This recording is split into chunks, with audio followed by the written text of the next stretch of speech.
second process of photosynthesis ay yung evident naman po yung ulan, water, na kailangan ng plant to grow.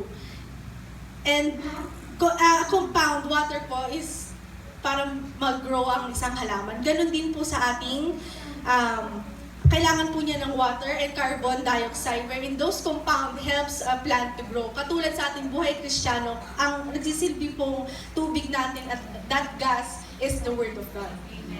And third is growing in the word of the Lord, which is last week, which is in the process of photosynthesis, was completely shown in plants being rooted and firmly growing in a fertile ground. Wherein tayo po bilang Kristiyano, those in a plant, those sunlight, those water, those carbon dioxide, those three compounds serve as the word of the Lord that make us grow in a fertile ground like this church. So, lastly po, ito na, promises of the living word. Ano ba pag sinabing promise?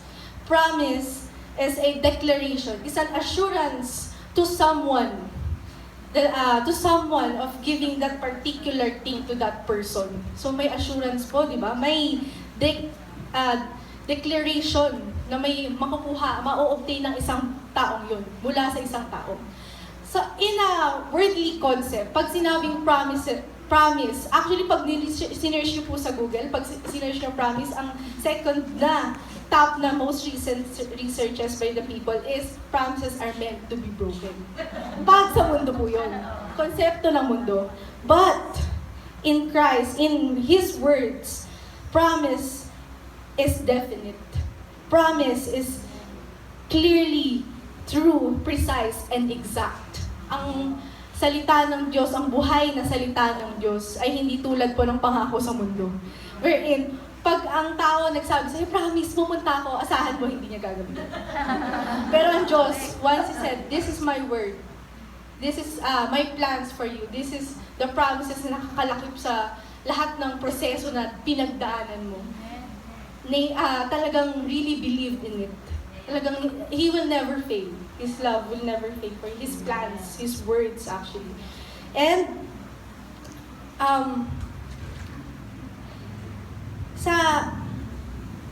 as I read the book of chapter 30 of book of Deuteronomy, kasi binasa ko po yung buong chapter para mas lalong maintindihan besides sa key na binigay.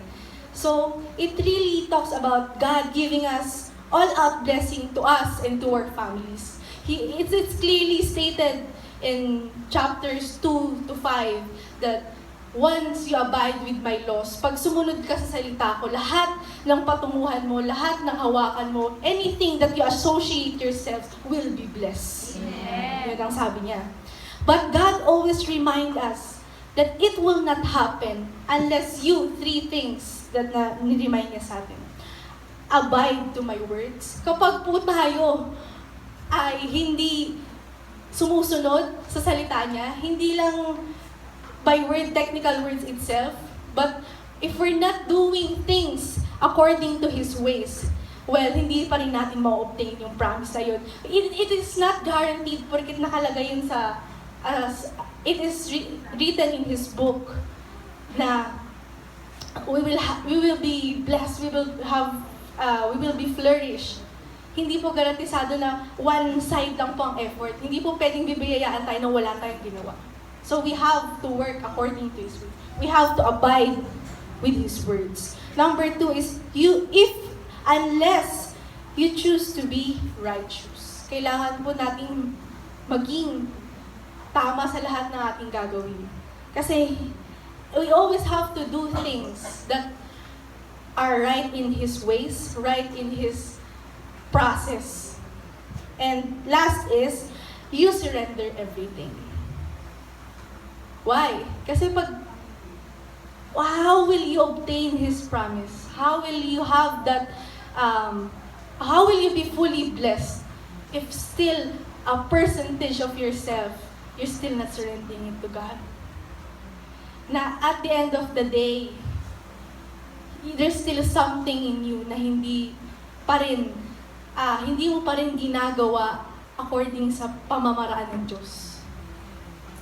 And for us to, it is really stated po in Deuteronomy chapter 30 verses 13 to 16 that, nor is it across the sea that you should say, who will cross the sea to get it for us and tell us of it that we may carry it out. Verse 14, no, it is something very near to you, already in your mouth and in your hearts. So, dun pa lang sinabi ng Diyos, hindi ang salita ko. My living word is not located as high as heaven para maging mahirap sa'yo na abutin yun. Hindi mo kailangan mag-cross ng sea for it to obtain. It is in your heart. It is in your mind. That's why I have these 5 keys for you to obtain it. First is, ponder on your fully turned and trained heart. Technically, usually, laging ang sinasabi, first key, read the Bible. Yes, it is. But I think, and I believe na we don't just read it. We don't just read, hindi po tayo nagbabasa ng Biblia, word, just really defining the words and everything. But we talagang minimeditate, we really comprehend, ina-absorb natin what is written on it. Hindi tayo nagbabasa ng Bible na, okay, si Boaz, si Ruth, this is the character of blah, blah, blah, he's the son, he's the ano. But we really have to catch what God's really trying to say in us. Kasi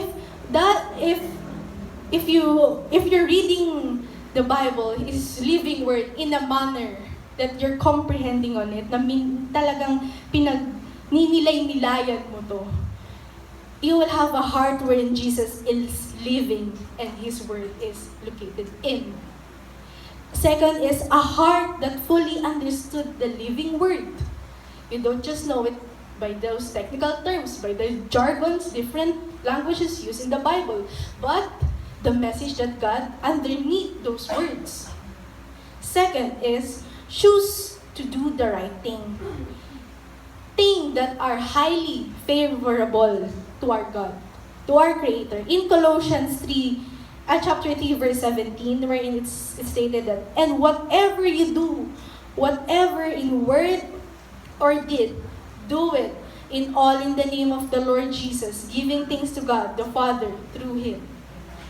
So, malinaw na sinabi po ng Diyos, no, sa Colossians, na talagang things that we're going to do, laging papasa Kanya, laging pararangalan siya. Because you will not be blessed. Saktong-sakto po, greater potential. It will not be called great potential if that person only uses his skills that he has or the talent he has just for things na mababenefit siya, just for things na mamakikredit siya, but not to the building of the kingdom of God. It will not, matatawag lang siyang talent, magaling ka dun, but not a great potential in you. And second point is, not only cool and acceptable by the world. According to James chapter verse 17, if anyone then knows the good they ought to do and doesn't do it, it is a sin for them.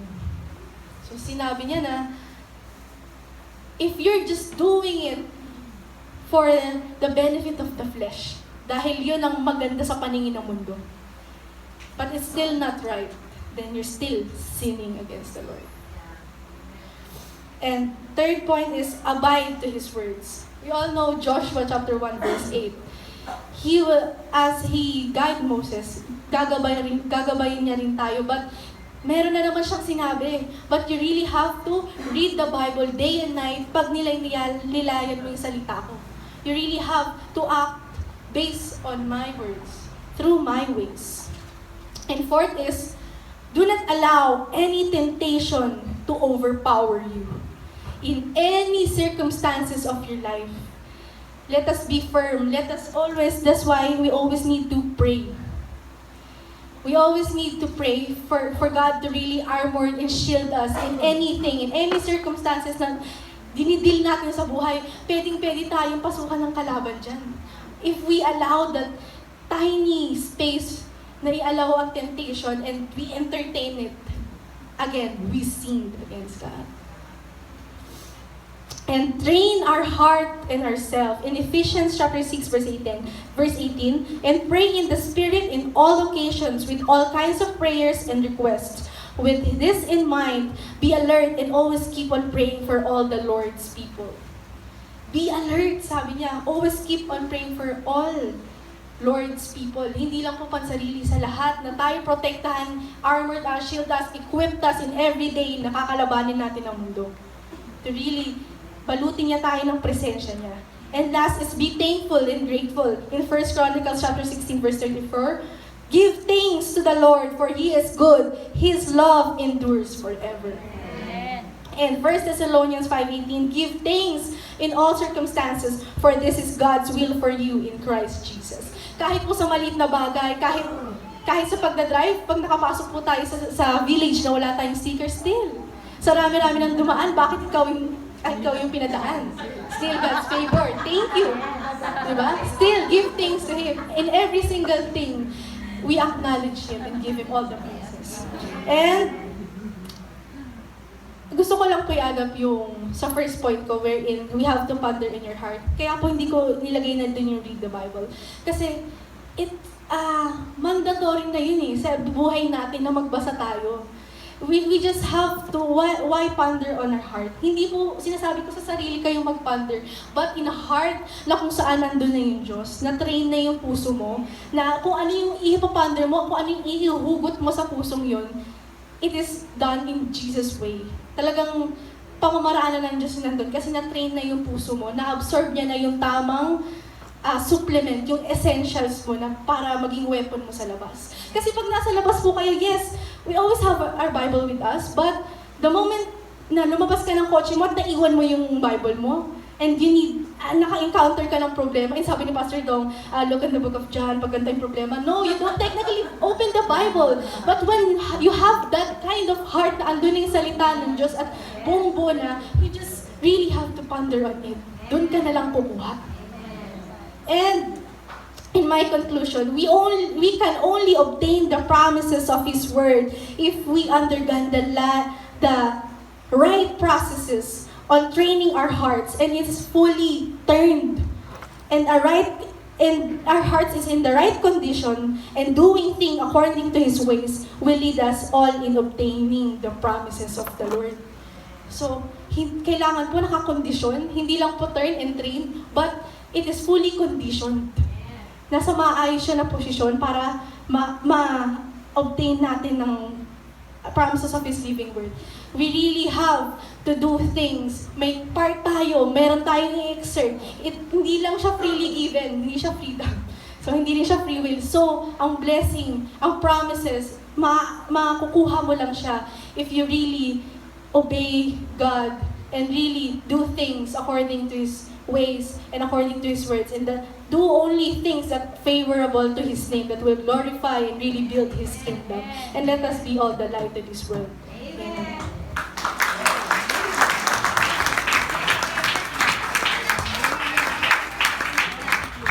Pastora Jella. Yan. So, thank you, Jella. I'm sure